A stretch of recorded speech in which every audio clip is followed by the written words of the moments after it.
Olá, é, eu vou ver se eu estabeleci pessoalmente a meta de tentar ler 2 capítulos por dia do livro, porque logo mais eu vou viajar a trabalho e aí eu fico sem condições de gravar nada porque não tenho um espaço de privacidade para isso. Então eu vou ver se eu consigo me comprometer a gravar 2 capítulos por dia para acabar, ver se eu acabo o livro antes da próxima viagem. É um bom sonho. Bora lá. 8. Negra e mulher. Reflexões sobre a pós-graduação. Buscando material para ler durante uma aula sobre mulheres e raça, encontrei um ensaio que me fascinou na revista Heresias, Racismo é a Questão. Percebi que era uma das primeiras discussões escritas em língua inglesa sobre os esforços que graduandos negros e principalmente mulheres negras enfrentam quando estudam em universidades predominantemente brancas. O ensaio On Becoming a Feminist Writer, sobre se tornar uma escritora feminista, é de Carole Gregory. Ela começa explicando que foi criada em bairros racialmente segregados, mas que ninguém tinha realmente lhe explicado o racismo branco ou o racismo de homens brancos. Psiquicamente, ela não estava preparada para enfrentar esses aspectos da realidade social, embora eles fossem visíveis logo que ela se matriculou nas aulas. Mastigando um cachimbo marrom, o professor branco disse: departamentos de inglês não contratam negros ou mulheres. Como uma guilhotina, a voz dele parecia arrancar minha cabeça. Racismo na minha cidade natal era um código econômico de etiqueta que sufocava negros e mulheres. Se você puder explicar esses cursos, é só o que eu quero. Eu respondi. Porém, eu queria matar esse homem. Somente o meu condicionamento como mulher me impediu de golpear a cara vermelho vulcão dele. Meus impulsos assassinos estavam a mil.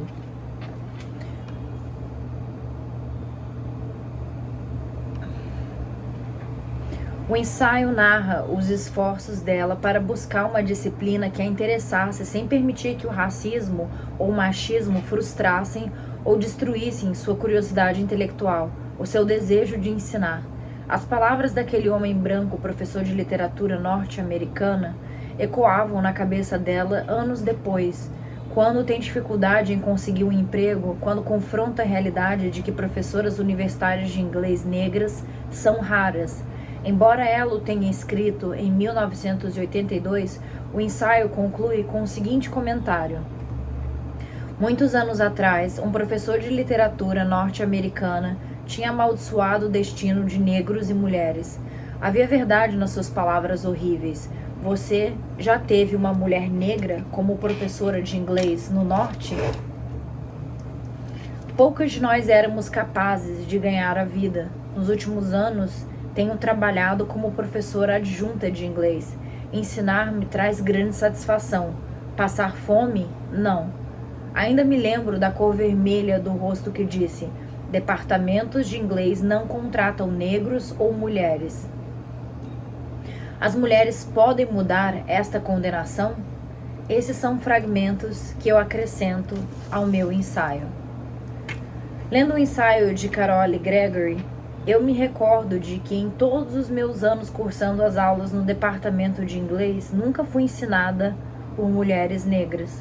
Nos meus anos de docência, encontrei estudantes tanto nas aulas de inglês quanto em outras disciplinas que nunca tinham sido ensinados por mulheres negras. Criada em escolas segregadas até o 2º ano do ensino médio, eu tive maravilhosas professoras negras. Nunca me ocorreu que eu não as encontraria na sala de aula da universidade.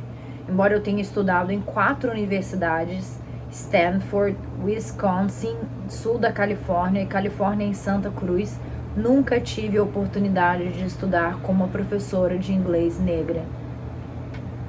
Elas nunca eram membros do corpo docente.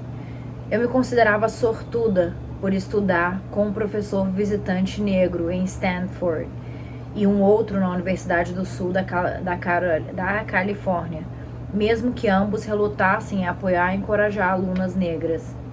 Apesar do machismo e do racismo internalizados, gostei deles como professores e senti que afirmavam que pesquisadores negros podem ensinar literatura, podem trabalhar em departamentos de inglês. Eles ofereciam um grau de apoio e consideração, embora relativo, que combatia os intensos racismo e machismo de muitos professores brancos. Mudanças nas práticas de contratação têm significado que há mais professores negros em universidades predominantemente brancas, mas a presença deles pouco suaviza o racismo e o machismo de professores brancos. Durante meus anos na pós-graduação, eu temia falar cara a cara com professores brancos, especialmente homens brancos. Eu não desenvolvi esse medo na graduação, porque nas universidades se assumia simplesmente que estudantes negros, principalmente estudantes negras, não eram espertos o suficiente para fazer pós-graduação, enquanto essa opinião racista e machista raras vezes são afirmadas diretamente. A mensagem era transmitida por meio de várias humilhações direcionadas aos estudantes para envergonhá-los e quebrar seu espírito. Estávamos aterrorizados. Na graduação, eu cuidadosamente evitava aqueles professores que tinham deixado claro que a presença de qualquer estudante negro em suas aulas não era desejada. Ao contrário do primeiro encontro de Carol e Gregory, eles não faziam comentários racistas. Ao invés disso, comunicavam suas mensagens de modo sutil, esquecendo seu nome quando liam a lista de presença, evitando olhar para você, fingindo que não ouviam quando você falava e, às vezes, ignorando-a completamente. Na primeira vez em que isso aconteceu comigo, eu fiquei perplexa e aterrorizada. Era claro para mim e para todos os outros alunos brancos que o professor, um homem branco, estava dirigindo um tratamento agressivo somente a mim. Esses outros estudantes compartilharam comigo o fato de que eu provavelmente não passaria na disciplina. Não importasse quão bom fosse o meu trabalho, o professor encontraria alguma coisa errada neles. Eles nunca sugeriram que esse tratamento fosse causado por racismo e machismo. Era só o professor que, por nenhuma razão aparente, decidiu não gostar de mim. É claro, houve raras ocasiões em que fazer uma disciplina significava tanto para mim que eu tentava enfrentar o racismo, conversar com o professor, e havia aquelas disciplinas obrigatórias. Cada vez que eu tentava conversar com os professores sobre racismo, eles sempre negavam qualquer culpabilidade. Diziam quase sempre: "Eu nem percebo que você é negra." Na pós-graduação, foi especialmente difícil escolher disciplinas que não fossem ministradas por professores muito racistas. Embora fosse possível resistir nomeando o problema e enfrentando a pessoa, era raro encontrar alguém que levasse a sério tais acusações. A figura dos professores brancos era apoiada por instituições de supremacia branca, por colegas racistas, por hierarquias que punham a palavra do professor acima da do estudante. Quando eu falava para os professores mais solidários sobre comentários racistas ditos a portas fechadas, durante horários de atendimento ao aluno, havia sempre uma expressão de descrença, surpresa e suspeita sobre o rigor do que eu estava reportando. Normalmente eles ouviam porque sentiam que era sua obrigação liberal fazer isso. A descrença deles, a recusa em se responsabilizar pelo racismo branco, tornava impossível que mostrassem autêntica preocupação ou ajuda. Um professor de literatura de escritores brancos do século XVIII me convidou para a sua sala e me disse que se esforçaria pessoalmente para que eu nunca recebesse um título de pós-graduação. Caraca! Como muitos outros alunos da minha sala, escrevi um trabalho no estilo que ele desaprovava, embora somente eu tivesse recebido essa resposta.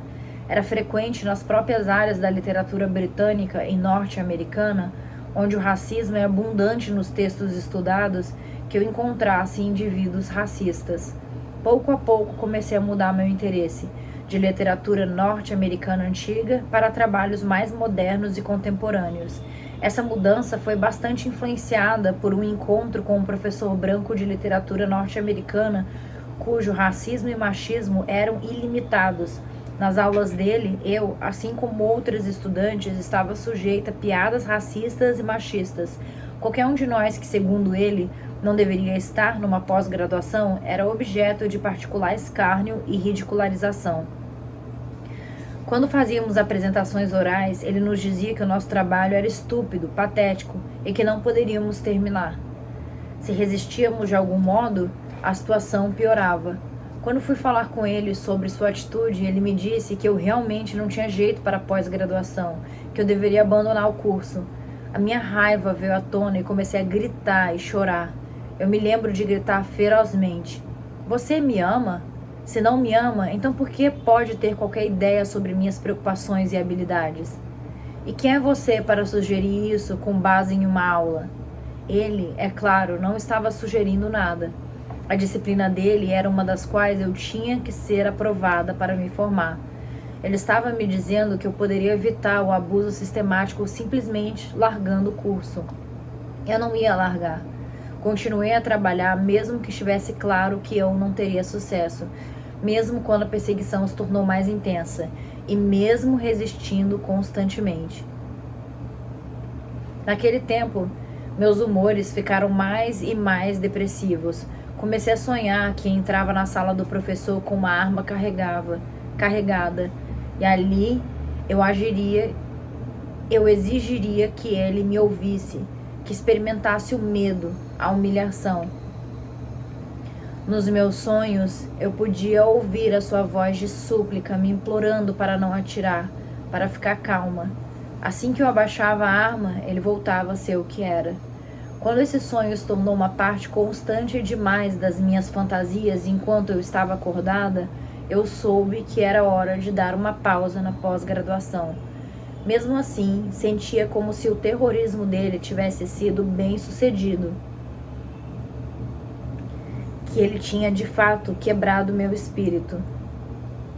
Foi esse sentimento que me levou a retomar a pós-graduação, as aulas dele, porque eu sentia que tinha dado a ele muito poder sobre mim e precisava reconquistar o sentido de existência e de integridade pessoal que eu perdi, que eu permiti que ele diminuísse.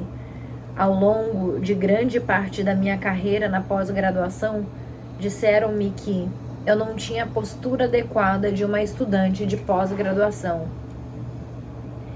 Em um curso de pós-graduação, a mulher negra na minha frente, que também estava sujeita à agressão racista e machista, falou que eles diziam que ela não era tão esperta quanto eu, mas que sabia o lugar dela. Eu não sabia o meu lugar. Jovens brancos e brancas radicais começaram a usar a frase "student as nigger", estudando como preto, justamente para chamar atenção para a maneira como as hierarquias dentro das universidades encorajavam a dominação do impotente pelo poderoso.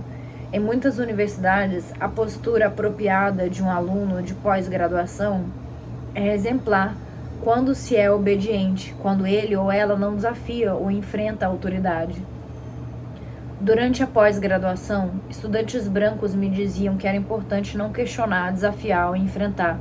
O nível de tolerância deles parecia muito mais alto do que o meu próprio ou o de outros estudantes negros. Refletindo criticamente sobre as diferenças entre nós, era evidente que muitos dos estudantes brancos eram de classes privilegiadas. Tolerar as humilhações e as degradações às quais eram subjetivas na pós-graduação não punha radicalmente em questão a integridade e o senso de autoestima deles. Aqueles de nós que viemos de classes desprivilegiadas, que éramos negros, só éramos capazes de cursar a faculdade porque desafiamos durante aqueles que tentaram nos fazer acreditar que éramos espertos, mas não espertos o suficiente. Porque desafiamos duramente aqueles que tentaram nos fazer acreditar que éramos espertos, mas não espertos o suficiente. orientadores educacionais que se recusavam a nos contar sobre certas faculdades porque sabiam que não seríamos aceitos, pais que não davam necessariamente apoio ao trabalho de pós-graduação e etc. Estudantes brancos não estavam vivendo diariamente no mundo fora do campus, onde também tinham que enfrentar a degradação, a humilhação. Para eles, tolerar formas de exploração e dominação na pós-graduação não evocava imagens de uma vida inteira de abuso. Eles podiam suportar certas formas de dominação e abuso, aceitando isso como um processo de iniciação que acabaria quando se tornassem a pessoa no poder. De certa forma, consideravam a pós-graduação e as suas muitas humilhações como um jogo, e se submetiam a jogar o papel de subordinado.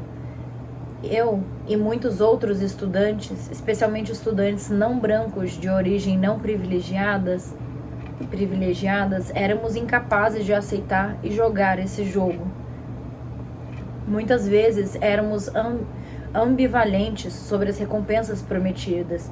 Muitos de nós não buscavam estar numa posição de poder sobre os outros. Embora desejássemos dar aulas, nós não queríamos exercer dominação autoritária coerciva sobre os alunos. Claramente, aqueles estudantes que jogavam melhor o jogo eram homens brancos, e eles não enfrentavam discriminação, exploração e abuso em muitas outras áreas de suas vidas.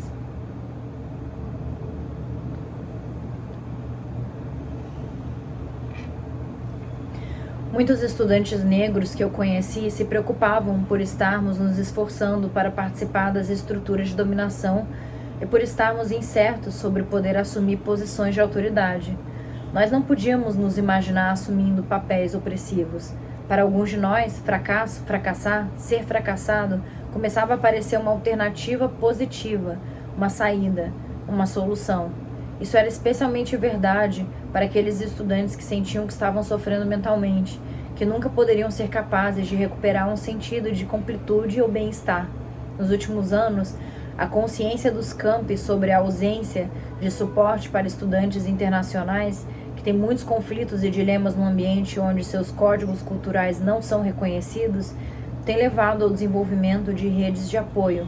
Porém, tem havido pouco reconhecimento a estudantes negros e outros estudantes não brancos que sofrem problemas similares, que vêm de origens onde aprendemos diferentes códigos culturais. Por exemplo, podemos aprender que é importante não aceitar a dominação autoritária coerciva de alguém que não é familiar mais velho. Logo, podemos ter muitas dificuldades de aceitar estranhos assumindo tal papel.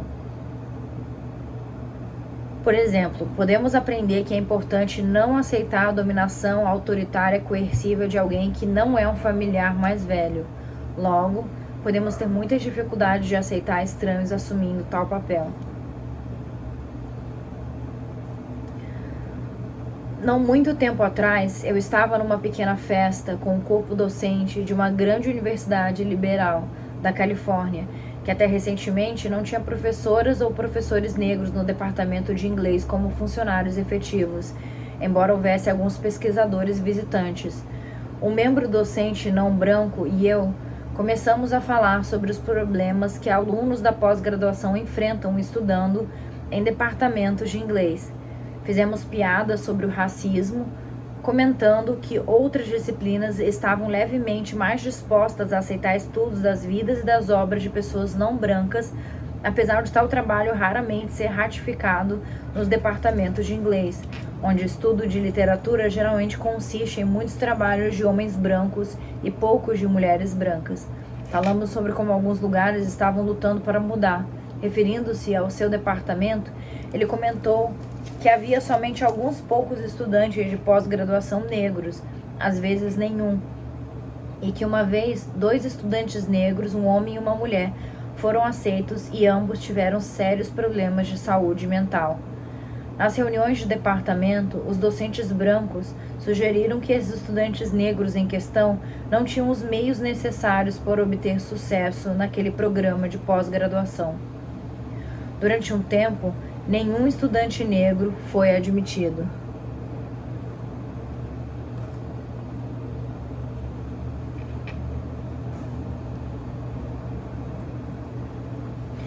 Essa história revelou que parte do fardo que esses estudantes devem ter carregado, que muitos de nós carregamos, é que a nossa performance terá consequências futuras para todos os estudantes negros, e ter conhecimento disso intensifica a ansiedade de desempenho dos alunos desde o começo.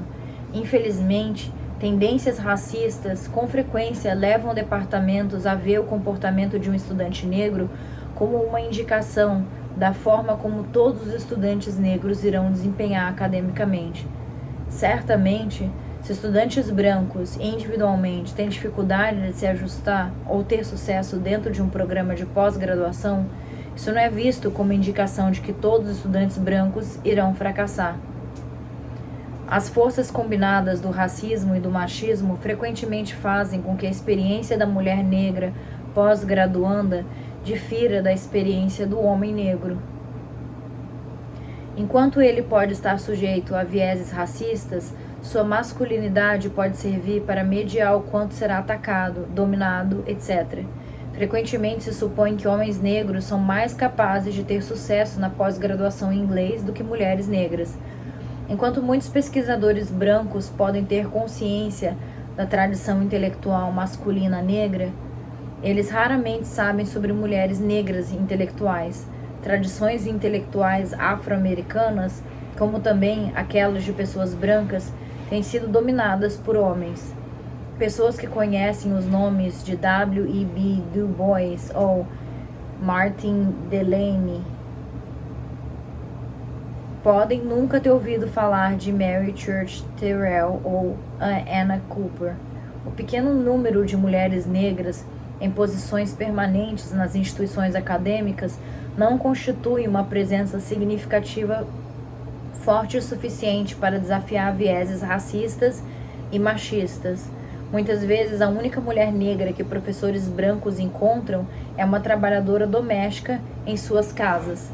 Porém, não há nenhum estudo sociológico que eu saiba que analise se há um grupo que tem sido visto como sem capacidade intelectual,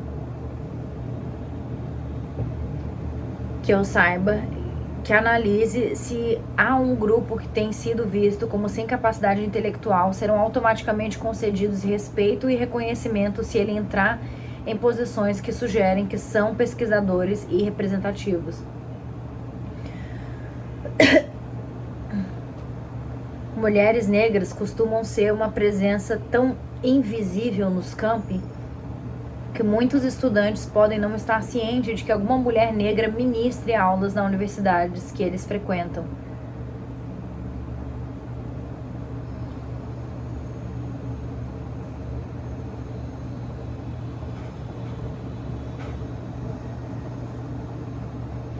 Cara, agora que eu tô percebendo, essa professora, que foi a professora com quem eu conheci essa autora, essa escritora Bell Hooks, eu acho que ela foi a minha única professora negra na faculdade. Que loucura, né? Meu Deus.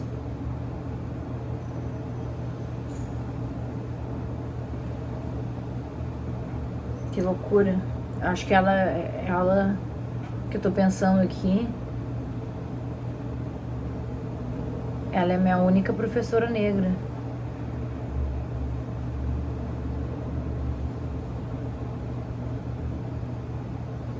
E eu acho que eu tenho nenhum professor negro.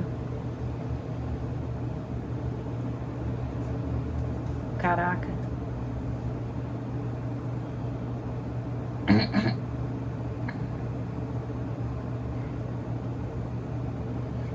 Dada a realidade do racismo e do machismo, serem premiadas com uma formação avançada não significa que mulheres negras alcançarão equidade com homens negros ou outros grupos na profissão.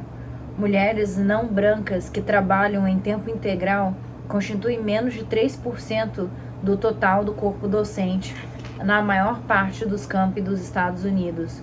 Racismo e machismo, especialmente no nível da pós-graduação, moldam e influenciam tanto o desempenho acadêmico...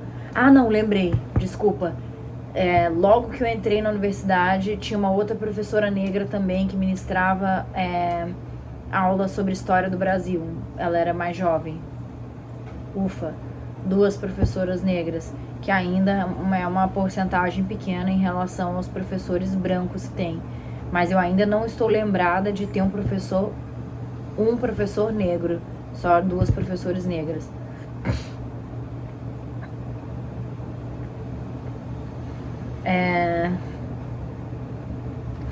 Racismo e machismo, especialmente no nível da pós-graduação, moldam e influenciam tanto o desempenho acadêmico quanto a empregabilidade de mulheres negras acadêmicas. Durante meus anos de trabalho na pós-graduação em inglês, eu frequentava com frequência a hostilidade de estudantes brancos que sentiam que eu, por ser negra e mulher, não teria problemas para encontrar um emprego. Essa também era a resposta de professores em geral. Se eu expressasse medo de não encontrar emprego, ironicamente, ninguém jamais reconheceu que nunca tivemos aulas com nenhuma dessas mulheres negras que estavam pegando todos os empregos. Ninguém queria enxergar que racismo e machismo talvez militem contra o emprego de mulheres negras, mesmo que sejamos vistas como um grupo ao qual será dada prioridade, status preferencial. Tais hipóteses, que estão geralmente enraizadas na lógica das ações afirmativas de contratação, não incluem reconhecer as formas como muitas universidades se esforçam para alcançar a diversidade docente, e que frequentemente diversidade significa contratar uma pessoa não branca, uma pessoa negra. Quando eu e outras pós-graduandas negras pesquisamos departamentos de inglês nos Estados Unidos, não vimos massas de mulheres negras e certamente ficamos preocupados com o nosso futuro. Transferindo-me com frequência, frequentei várias pós-graduações, mas finalmente terminei meu trabalho na Universidade da Califórnia, em Santa Cruz, onde encontrei apoio, apesar do predomínio do racismo e do machismo. Já que eu tinha muita experiência anterior, consegui questionar membros brancos do corpo docente. Lembrei, pronto, um professor negro, professor Tolentino, Vinícius Tolentino, coordenador agora do curso de biblioteconomia. Então, beleza, um professor negro e 2 professores negras. Assim, eu não estou justificando, que eu consigo enxergar claramente que eles são um número muito pequeno, porque no meu ponto de vista, eu não sei se a minha visão é muito deturpada, mas para mim uma pessoa branca é uma pessoa branca e uma pessoa negra e não branca são pessoas negras e não brancos. E no meu ponto de vista, a grande parte do Brasil é parda. Nossa, eu queria ser essas pessoas que sabem editar para colocar aqui na tela uma imagem. Essa semana teve um caso no Big Brother de uma galera que está sendo, uma tal de Kay. Ela foi cancelada ou foi tirada mesmo do BBB porque ela e umas outras 2 pessoas, 2 outros homens, eles tiveram uma atitude racista porque eles disseram que um moço, o Fred lá, ele tava jogando macumba na cama deles, alguma coisa assim, meio que para eliminar eles, e isso foi uma atitude muito racista e tal. E aí, eu não assisto Big Brother, né, então eu pedi para as minhas amigas que me contaram isso, me mostrarem quem era quem. Nossa, pra mim, a Kay é parda, e os outros 2 homens brancos eram brancos, e existe uma diferença muito grande pra mim entre o pardo, o branco, o negro, o Fred, que era negro. Só que o que acontece é que, no meu ponto de vista, existe muito negro e muito pardo no Brasil e pouco branco. E eu acho muito engraçado que quando eu converso com as pessoas, quando eu vejo as estatísticas do IBGE, supostamente o Brasil é um país branco. E eu acho isso um absurdo, porque só quando eu vou no sul, só quando eu viajo pro sul, é que eu vejo a maior parte das pessoas brancas. E eu moro no Rio de Janeiro. No Rio de Janeiro, pra mim, a maior parte das pessoas é parda e negra. E nesse meu ponto de vista, o que eu quero dizer é que sim, está completamente errado na faculdade ter tão poucos negros e pardos, sendo que o Brasil é principalmente 75% pardo e negro e pardo, sabe? Então, como é que essa quantidade tão grande da população é tão pouco representada nos cargos de poder, né? Nos cargos de autoridade? É claro que um professor de universidade é um cargo de autoridade. E eu fiz aqui um esforço para pensar em 2 professoras negras e um professor negro. Isso é uma loucura, porque existe muito pardo no Brasil, porque todos nós somos filhos ou de descendência indígena ou de descendência africana, ou os dois misturados, né? Com, obviamente, algum sangue branco, né? Algum sangue branco que também deve ter se misturado. Mas por que, né? A gente vê tão poucos professores? Por que não? É óbvio, nosso país é muito racista. E é aquela coisa, eu sei que eu sou racista porque eu nasci num país racista.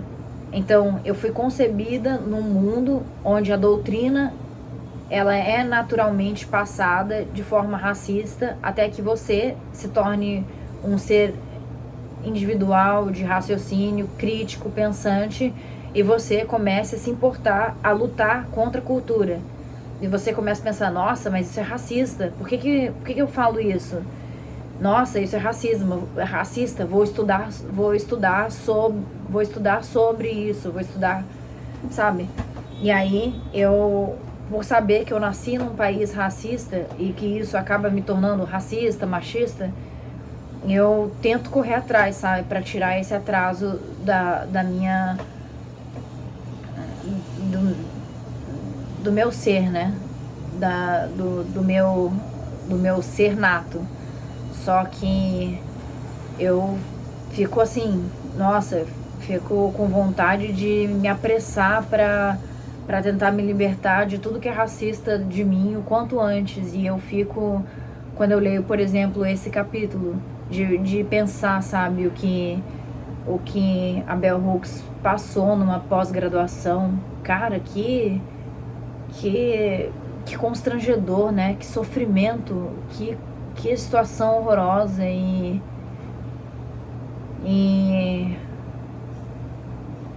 eu não quero fazer parte disso, sabe?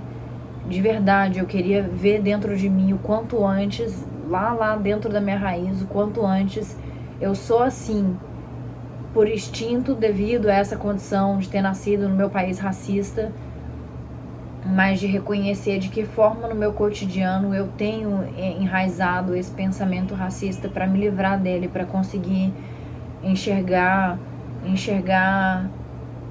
o mundo sem esse olhar racista, sabe? Vai fazer muito, muito bem para todo mundo que infelizmente sofre por ter nascido num país racista. É isso.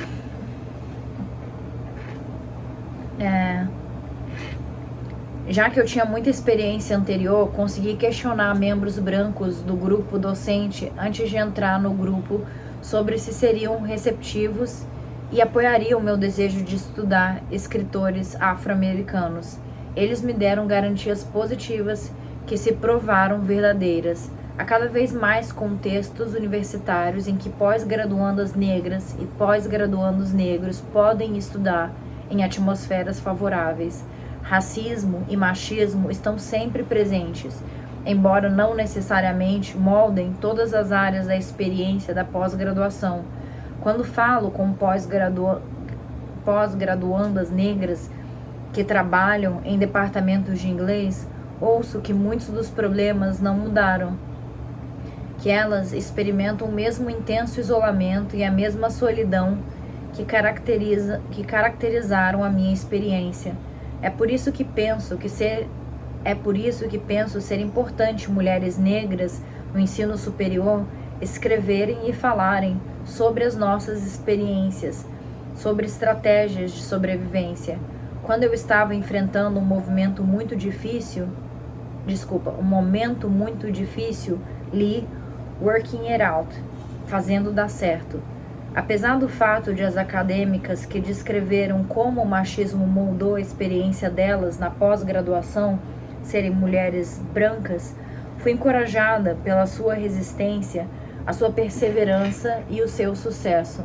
Ler essas histórias me ajudou a me sentir menos sozinha. Eu escrevi este ensaio por causa das muitas conversas que tive com pós-graduandas negras que estão em desespero, frustradas, com medo de que as experiências que estão tendo sejam únicas. Quero que elas saibam que não estão sozinhas, que os problemas que surgem, os obstáculos criados pelo racismo e pelo machismo são reais, realmente machucam, mas não são insuperáveis. Talvez essas palavras tragam consolo, aumentem a coragem delas e renovem o seu espírito.